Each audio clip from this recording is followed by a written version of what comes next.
Everyone. आज अपन start करने वाले हैं इलेक्ट्रिक मोटर।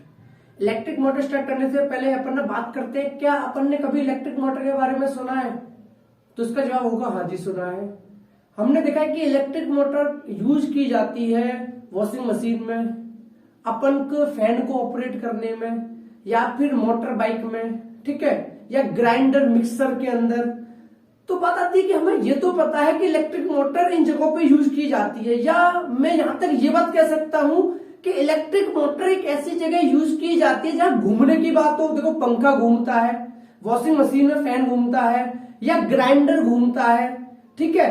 तो यानी यहां से कंक्लूजन ये निकाल सकते हैं कि अपन ना इलेक्ट्रिक मोटर की बात तभी करते हैं जब घूमने की बात आती है। किसकी बात आती है मेरे भाई? घूमने की। जहां भी घूमना शुरू हो जाए कोई चीज तो हम कहते हैं वहां इलेक्ट्रिक मोटर यूज हो रही होगी।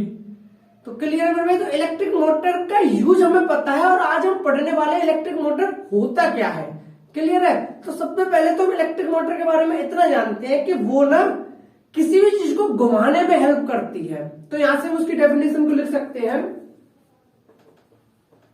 It is a device which convert electrical energy into mechanical energy. यानी इलेक्ट्रिक मोटर एक डिवाइस होती है जो कि इलेक्ट्रिकल एनर्जी को कन्वर्ट करती है मैकेनिकल एनर्जी में। मैकेनिकल एनर्जी का मतलब क्या है? मैकेनिकल एनर्जी का मतलब है जहां पर भी फोर्स की वजह से मोशन हो तो उसमें जो एनर्जी यूज होती है उसे हम कहते हैं मैकेनिकल एनर्जी। यहां तक क्लियर है मेरे भाई? तो अब बात आती है कि हमको कोई भी चीज को ना घुमाना है, तो कोई भी चीज घूमेगी कैसे? उस पर फोर्स लगा के। तो थोड़ा सा समझने की कोशिश करते हैं कि कैसे फोर्स लगती है और कैसे कोई भी चीज घूमना स्टार्ट कर देती है। एग्जाम्पल से समझना मेरे भाई, मान लो ये कोई एक रॉड है, ये कोई एक रॉड है, इसको तुम घुमाना चाहते हो इस एक्सिस पे, इसको तुम क्या करना चाहते हो? घुमाना चाहते हो। अब हमें इतना पता चल चुका है मेरे भाई, किसी भी चीज को घुमाने के लिए फोर्स की जरूरत पड़ती है, ठीक है। फोर्स अगर होगी तो वो चीज घूम जाएगी, ठीक है, और घुमाने के लिए यूज होती है इलेक्ट्रिक मोटर का। तो समझते हैं कि कैसे कोई चीज घूमती होगी। तो देखो सबसे पहले फोर्स लगाते हैं। मान लो एक फोर्स लगाई मैंने इधर F1, एक फोर्स लगाई मैंने इधर F2, मैंने फोर्स को लगा दिया। अब बताओ मेरे भाई क्या होगा? अब ध्यान से समझना, अगर एक फोर्स यहां लग रही है, एक फोर्स यहां लग रही है, क्या होगा? ये आगे की तरफ बढ़ना शुरू कर देगा मेरे भाई, ऊपर की तरफ बढ़ना शुरू कर देगा। तो क्या घूम गया? नहीं घूमा ना। फोर्स तो आपने लगाई फिर भी नहीं घूमा, यानी कि कुछ तो गड़बड़ है। फोर्स भी लगा रहे घूम भी नहीं रहा। अभी तो हमने पढ़ा था कि फोर्स लगा दो घूम जाता है।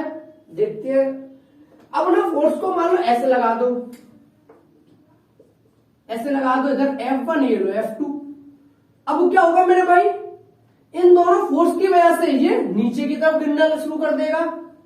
अब भी नहीं घूमा ये, तो हमने तो फोर्स लगा दी, क्योंकि आपने तो इतना बोला था ना किसी भी चीज को फोर्स लगाओ तो वो घूमना स्टार्ट कर देगी। तो मेरे भाई थोड़ा सा चेंज करते हैं, सिर्फ और सिर्फ फोर्स लगाने की वजह से कोई चीज नहीं घूमेगी। हमें फोर्स को एक स्पेशल तरीके से लगाना पड़ेगा। ऐसा नहीं कि भाई फोर्स लगा दो तो चीज घूम जाएगी। अब देखो मैं थोड़ा सा सीन चेंज करता हूं।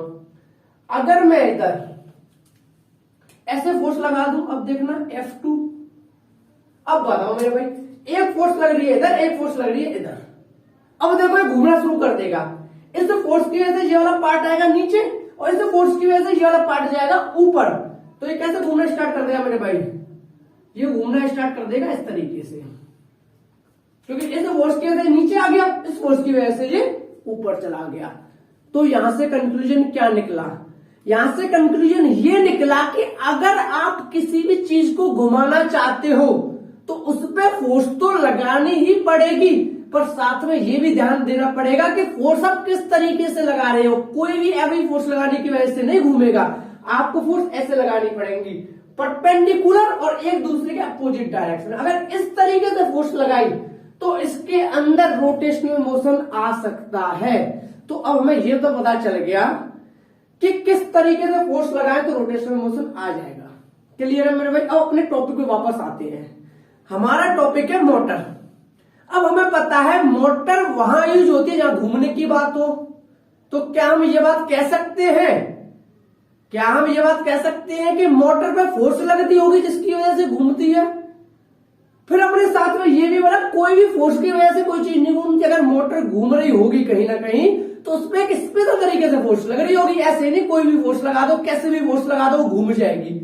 तो इसके लिए हम पढ़ने जा रहे हैं कंस्ट्रक्शन ऑफ मोटर, कि मोटर को डिजाइन कैसे किया होगा, मोटर को कैसे बनाया होगा कि इस तरीके से फोर्स लगे जो कि वो घूमना शुरू कर दे। तो हमने ये तो पढ़ लिया व्हाट इज इलेक्ट्रिक मोटर, ठीक है। अब हम पढ़ेंगे construction of electric motor. Clear है मेरे भाई? कंस्ट्रक्शन ऑफ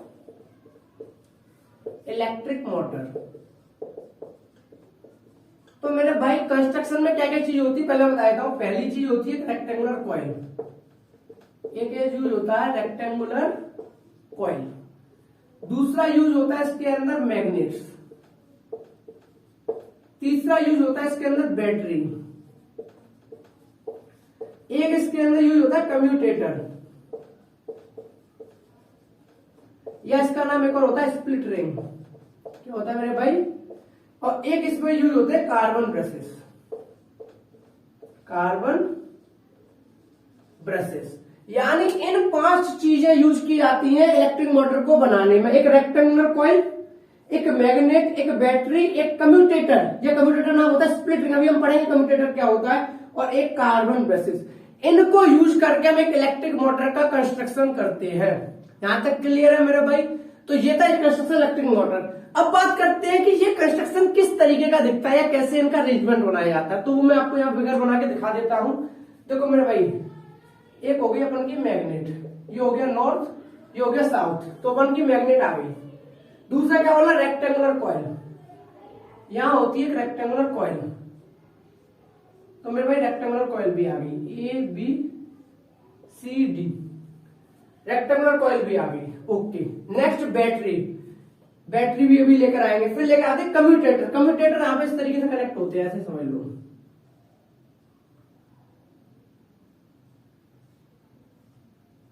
कम्यूटेटर, ये दो जो कम्यूटेटर, थोड़ी सी मेरी ड्राइंग बेकार है, इसको थोड़ा सा इग्नोर करना, इग्नोर डायग्राम को मत करना, मेरी ड्राइंग को करना, ठीक है। ये कम्यूटेटर हो गए। अब इसके बाद है कार्बन ब्रशेस, और कार्बन ब्रशेस से कनेक्ट है हमारा सेल या बैटरी। क्लियर है? सारी चीजें यूज हो गई, जो जो मैंने लिखा है, बैटरी यूज हो गई, कंप्यूटर यूज हो गए, कार्बन ब्रशेस यूज हो गए। क्लियर है मेरे भाई? तो ये है हमारा कंस्ट्रक्शन। अब आगे बढ़ते हैं कि अब हमें पता चल गया कि इलेक्ट्रिक मोटर क्या है, हमें पता चल गया इलेक्ट्रिक मोटर का कंस्ट्रक्शन में क्या क्या यूज होता है। अब बात आती है किस प्रिंसिपल पर बेस्ड है, यानी कि ऐसा क्यों किया, ऐसा क्यों बनाया, इसको क्या प्रिंसिपल है, क्या सिद्धांत है इलेक्ट्रिक मोटर का। तो अब हम पहले डिस्कस कर लेते हैं प्रिंसिपल ऑफ इलेक्ट्रिक मोटर। तो principle electric motor, principle electric motor पे हम क्यों आए? देखो मेरे भाई, हमारी प्रॉब्लम ये थी कि हमें ये पता चल गया कि इलेक्ट्रिक मोटर का कंस्ट्रक्शन ये है, यानी इलेक्ट्रिक मोटर इस तरीके से कंस्ट्रक्शन में ये चीजें यूज होंगी।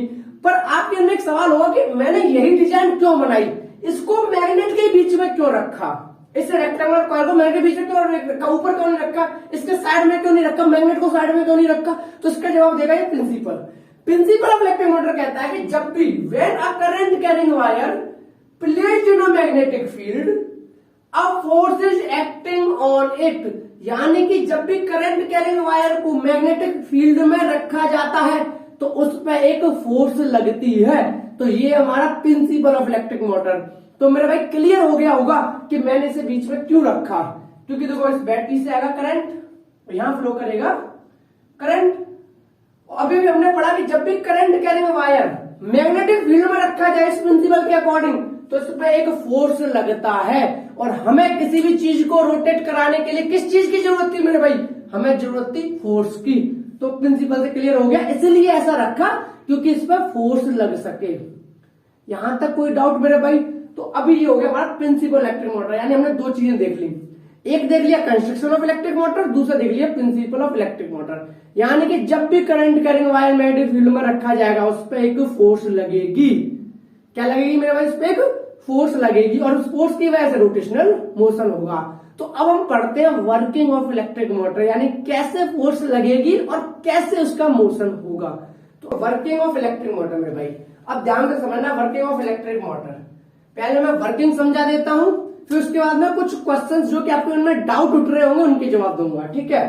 देखो भाई, ये मेरा पॉजिटिव है, ये नेगेटिव है, यहां से करंट निकला, कार्बन ब्रश पे पहुंचा, कार्बन ब्रश से कम्यूटेटर पे पहुंचा, कम्यूटेटर से यहां पहुंचा और यहां से करंट निकलता हुआ यूं पहुंचा, यूं पहुंचा, यूं पहुंचा, यहां से लौट के बैटरी में घुस गया। यहां तक कोई डाउट? अब हमें पता है कि अगर हम इसे रोटेट कराना चाहते हैं इस रेक्टेंगुलर कॉइल को, क्या कराना चाहते हैं भाई? रोटेट कराना चाहते हैं तो फोर्स लगेगी। और हमें प्रिंसिपल एक्टिंग मोटर ने पहले बता दिया कि जब भी current carrying wire magnetic field में रखा जाएगा तो उस पर एक फोर्स लगेगी। लेकिन अब बात आती है फोर्स का डायरेक्शन क्या होगा। इस बात के लिए हम सबके पास है फ्लेमिंग का लेफ्ट हैंड रूल। क्या है मेरे भाई? फ्लेमिंग का लेफ्ट हैंड रूल। फ्लेमिंग का लेफ्ट हैंड रूल अगर आपको पता है तो बहुत अच्छी बात है, नहीं पता तो बता देता हूं। फ्लेमिंग का लेफ्ट हैंड रूल हमें हेल्प करता है, फ्लेमिंग का लेफ्ट हैंड रूल हमें हेल्प करता है डायरेक्शन निकालने में फोर्स की। अगर आपको करंट कैरिंग वायर का डायरेक्शन पता हो और मैग्नेटिक फील्ड का डायरेक्शन पता हो तो क्या आपको यहाँ करंट और मैग्नेटिक फील्ड का डायरेक्शन पता है कि नहीं पता? मेरे भाई बिल्कुल पता है, क्योंकि मैग्नेटिक फील्ड होती है हमेशा नॉर्थ टू साउथ। तो अगर ये नॉर्थ है ये साउथ है तो एक बात तो पक्की है कि मैग्नेटिक फील्ड होगा north to south, north to south. यानी कि आपको मैग्नेटिक फील्ड का डायरेक्शन पता चल गया। करंट की बात करता हूं, अभी भी पता चला पॉजिटिव टू नेगेटिव जा रहा है। ए बी पे करंट का डायरेक्शन क्या? ऊपर की तरफ। यानी यहां आपको करंट का डायरेक्शन ही पता है, मैग्नेटिक फील्ड का भी डायरेक्शन पता है, तो क्या आपको फोर्स का डायरेक्शन पता नहीं चल सकता? बिल्कुल पता चल सकता है। और किससे पता चलेगा मेरे भाई? वो पता चलेगा फ्लेमिंग के लेफ्ट हैंड रूल से। तो इससे लगाते हैं फ्लेमिंग के लेफ्ट हैंड रूल को। देखो मेरे भाई, ये हमें बताता था मैग्नेटिक फील्ड, मिडिल फिंगर बताती थी करंट, थंब बताता था अपन को direction of force. Magnetic field हमारा north to south, magnetic field हमारा नॉर्थ टू साउथ, तो मेरी फोर्थ फिंगर होगी इस डायरेक्शन में नॉर्थ टू साउथ। लेकिन अब मेरी करंट है नीचे की तरफ, पर इसमें तो करंट ऊपर की तरफ जा रहा है, चेंज करना पड़ेगा। ऐसे ठीक रहेगा, देखो मेरे भाई, ऐसे करके ठीक रहेगा, ऐसे करके ठीक कैसे रहेगा? देखो मेरे भाई, मैग्नेटिक फील्ड है इस तरफ, मैग्नेटिक फील्ड है इस तरफ, करंट का जा रहा है इस तरफ। इसे ऐसे करके समझना मेरे भाई, कंफ्यूज मत होना। जो ए बी सी डी है ऐसे इमेजिन करो, A B C D, A B C D. देखो इमेजिन तो करना पड़ेगा फेस के अंदर मेरे भाई। रेक्टेंगुलर कॉइल कैसे? ए बी और यहाँ पे सी डी, तो ऐसे बनी हुई है। फिर यहाँ पे कम्यूटेटर है, यहाँ स्प्लिट रिंग है, यहाँ बैटरी है। तो अगर A B direction of current ये है, डायरेक्शन ऑफ करंट ये है ए बी का, जो ए बी है उसका डायरेक्शन ऑफ करंट ये है। मैग्नेटिक फील्ड किधर है? North to south. कहां है? North to south. तो मेरे भाई थंब कहां है? नीचे की तरफ। तो क्या मैं इस बात को नहीं कह सकता कि जो ए बी पे फोर्स लगेगी वो कहां लगेगी मेरे भाई? नीचे की तरफ लगेगी। ए बी पे फोर्स क्या लगेगी? नीचे की तरफ। आगे बढ़ते हैं। अब आप कहोगे बीसीबी तो करंट कैरिंग वायर है, मैग्नेटिक फील्ड में रखा है, फोर्स लगेगी। लेकिन हम लोगों ने पहले ही पढ़ चुके हैं कि जब भी करंट कैरिंग वायर और मैग्नेटिक फील्ड एक दूसरे के पैरेलल हो तो उस करंट कैरिंग वायर पर लगने वाली फोर्स होती है 0। तो बीसी पे तो कोई फोर्स लगेगी नहीं। ठीक है मेरे भाई, क्यों? क्योंकि BC current carrying wire magnetic field के पैरेलल है। मैग्नेटिक फील्ड भी नॉर्थ टू साउथ और वायर का करंट का डायरेक्शन भी नॉर्थ टू साउथ, तो पैरेलल होने की वजह से इस पे फोर्स लगेगी 0। आगे बढ़ो, सी डी पे आ जाओ। अब देखो मैंने क्या बताया था, ए बी और ऐसे करके रेक्टेंगल कॉइल बननी है सी डी। ठीक है, अब सी डी में करंट कहां आ रहा है? आपकी तरफ। अगर मैं इस डायग्राम को ऐसे करके बना के देख रहा हूं सामने ए बी सी डी, तो सी डी में कहां जा रहा है करंट? इस तरफ। तो अब यहां पे फ्लेमिंग का लेफ्ट हैंड रूल लगाता हूं। देखो मैग्नेटिक फील्ड है north to south, magnetic field है नॉर्थ टू साउथ और करंट जा रहा है आपकी तरफ, यानी इस तरफ सी डी।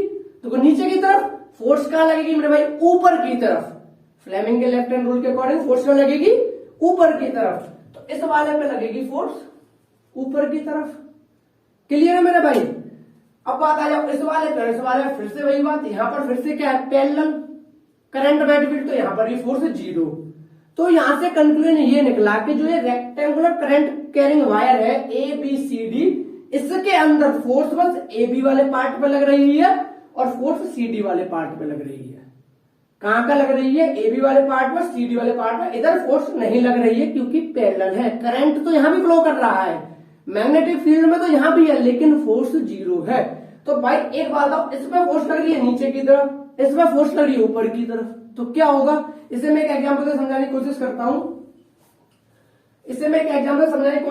हूं। कि मान लो ये वाला जो पार्ट है, ये वाला पार्ट है मान लो अपन का ए बी और ये वाला पार्ट है अपन का सी डी। अब हम कह रहे हैं इसमें फोर्स लग रही है नीचे और इसमें फोर्स लग रही है ऊपर। तो मेरे देखो क्या होगा, ये जाएगा नीचे, ये जाएगा ऊपर। शुरू हो गया रोटेट करना, देखो होने लगा। इस वाले पार्ट में नीचे फोर्स, इस वाले में ऊपर, तो ये क्या करेगा, रोटेट करेगा। तो हमने क्या कहा था, फोर्स भी एक स्पेशल तरीके से लगनी चाहिए, इसीलिए इसका कंस्ट्रक्शन ऐसे किया था। तो मेरे भाई एक पर फोर्स लग रही है नीचे, एक पर फोर्स लग रही है ऊपर, और इन दो फोर्सों की वजह से इलेक्ट्रिक मोटर क्या करना शुरू कर देगी, इलेक्ट्रिक मोटर शुरू कर देगी रोटेट करना। तो इस तरीके से हमारी रोटेट होना शुरू हो जाएगा। ये हमारा डाउनवर्ड डायरेक्शन में, ये हमारा अपवर्ड डायरेक्शन में। तो यहां पर इसका जो मूवमेंट होगा क्या होगा मेरे भाई, एंटी क्लॉकवाइज। क्या होगा मेरे भाई, एंटी क्लॉकवाइज। आई थिंक यहां पे आपको बहुत अच्छे से क्लियर हो गया होगा वर्किंग ऑफ इलेक्ट्रिक मोटर। ठीक है मेरे, अगर आपको किसी भी तरह कोई भी डाउट हो तो आप मुझे कमेंट सेक्शन में कमेंट करके बता सकते हैं। इसके लिए ना मैं लाइव आया करूंगा, लाइव सेशंस लूंगा, तो जो भी आपको डाउट्स होंगे वो हम लाइव सेशन में क्लियर करेंगे। तो अगर आपके अच्छे खासे कमेंट्स आते हैं तो मैं एक लाइव क्लास लेकर आऊंगा, जिसमें आपके जो भी डाउट होंगे, जितना भी हमने अब तक पढ़ा है, आप वहां पे मुझसे 1 बाय 1 डाउट पूछ सकते हैं। वहां पे हम सारे डाउट्स को क्लियर कर लेंगे। क्लियर है मेरे भाई? तो ये था अपन का वर्किंग ऑफ इलेक्ट्रिक मोटर। ठीक है, यहां तक कोई डाउट? अब कुछ ना बच्चों को डाउट रहते हैं, वो भी क्लियर कर लेते हैं, फिर उसके बाद इस वीडियो को कंप्लीट कर देंगे। देखो पहला क्वेश्चन, कार्बन ब्रश और कम्यूटेटर को क्यों लगाया? सिर्फ करंट ही पहुंचाना था, तो क्या कर सकते थे मेरे भाई, करंट ही पहुंचाना था तो ऐसे भी तो कर सकते थे। ये नॉर्थ था, ये साउथ था, ये आपका रेक्टेंगुलर कॉइल था। सिर्फ आपको अगर करंट ही देना था तो इसको बैटरी से लगा देते ना, क्या दिक्कत हो जाती? पहला क्वेश्चन कि ऐसे ये चीज क्यों लगाई आपने, ये आपने जो कार्बन ब्रश स्प्लिटिंग क्यों लगाई? डायरेक्ट जोड़ दो ना बैटरी से, आपको करंट ही तो देना था। लो पॉजिटिव नेगेटिव दे दो, करंट पहुंच गया, करंट इसको क्यों दिया? ठीक है ना मेरे भाई, यही डाउट है ना आपका। इसका जवाब क्या है? अगर मेरे भाई मान लो आपने ऐसे ज्वाइन कर दिया, अभी ये क्या करेगा, रोटेट करेगा। अब रोटेट करेगा तो क्या ये दोनों वायर नहीं उलझ जाएंगे बैटरी के? जो ये बैटरी के वायर कनेक्ट हैं, जो ये ऐसे घूमेगा तो क्या होगा, ये उलझ जाएंगे, ट्विस्ट करे जाएंगे। करेंगे नहीं करेंगे तो उलझ जाएंगे, थोड़ी प्रॉब्लम हो जाएगी। अब ये रोटेट करेगा, वायर उलझते जाएंगे, एक टाइम आएगा बहुत ज्यादा उलझ जाएंगे, ट्विस्ट हो जाएंगे, फिर कहां घूम पाएगा। तो इसीलिए इस तरीके से ज्वाइन नहीं किया, पहली बात। ठीक है, दूसरा डाउट बच्चों के मन में आता है कि कम्यूटेटर को, जो ये कम्यूटेटर है मेरे भाई, उन्हें बीच में से तोड़ क्यों दिया है, ज्वाइन क्यों नहीं कर दिया? दूसरा डाउट ये वाला आता है। तो जो ये कम्यूटेटर है, इनको आपने ज्वाइन क्यों नहीं कर दिया इस तरीके से? आपने ज्वाइन क्यों नहीं कर दिया, आपने इन्हें स्प्लिट क्यों कर रखा है? तो मेरे भाई इसका जवाब बहुत ही आसान भाषा में देने की कोशिश करूंगा, ध्यान से समझना। अगर मैं इनको ज्वाइन कर देता था तो हमने क्या पढ़ा है कि अगर करंट को अपना पाथ मिल जाए, कंटिन्यूस क्लोज्ड पाथ, तो वही वो फ्लो करता है। तो एक बात है, जो तुम करंट देते तो करंट यहां जाने की बजाय यहां नहीं जाता, गोल गोल नहीं घूमता करंट, कंटिन्यूस क्लोज्ड पाथ है ना मेरे भाई। यहां से करंट देते, यहां पे आता, यहां से इससे होता हुआ यहां जाता, तो करंट तो यही घूमता रहता। भैया करंट यहां देना है, यहां नहीं देना, तो इसीलिए ज्वाइन नहीं है। दूसरा डाउट क्लियर है कि ये कम्यूटेटर ज्वाइन क्यों नहीं है, स्प्लिट क्यों है बीच में से? क्योंकि भाई करंट चला जाएगा ना, अगर ये ज्वाइन कर दिया तो करंट यहां से निकलेगा, करंट यहां से निकलेगा, तो क्या होगा, करंट निकल के यहां से वापस यहीं से घुस जाएगा, क्योंकि उसे तो कंटिन्यूस क्लोज्ड पाथ मिल गया ना, तो ऊपर को तरफ क्यों जाएगा, जाएगा भी तो बहुत कम जाएगा। क्लियर है मेरे भाई? दूसरा भी डाउट क्लियर। तीसरा डाउट कि सर कार्बन ब्रश क्यों लगाई, आपने कार्बन ब्रश क्यों लगाई? अगर मेरे भाई मैं कार्बन ब्रश को ना लगाऊं, कार्बन ब्रश को ना लगाऊं, सीधे कम्यूटेटर से ज्वाइन कर दूं, किससे ज्वाइन कर दूं मेरे भाई, कम्यूटेटर से ज्वाइन कर दूं, फिर से वही समस्या आएगी, कम्यूटेटर घूमेंगे, फिर से वायर ट्विस्ट हो जाएंगी। तो कार्बन ब्रश लगाने से क्या फायदा, क्या हो गया मेरे भाई? कार्बन ब्रश लगाने से फायदा ये हुआ कि देखो कार्बन ब्रश रहते हैं फिक्स, कार्बन ब्रश क्या रहते हैं, फिक्स्ड मोशन होता है कम्यूटेटर का और इस रेक्टेंगुलर कॉइल का। देखो ये कैसे जाता है मैं बताता हूं। वैसे मान लो मेरी उंगली है कार्बन ब्रश और ये आपका रोटेट कर रहा है, तो देखो ये आएगा इस तरीके से और टच करता हुआ निकल जाएगा, फिर घूम के आएगा, टच करता हुआ निकल जाएगा। समझ रहे हो ना? ये सिर्फ एक कार्बन ब्रश यहाँ, एक कार्बन ब्रश यहाँ है। अब जो भी यहाँ घूमता है वो उसमें टच करके निकलता है, ना कि कार्बन ब्रश भी घूमते हैं।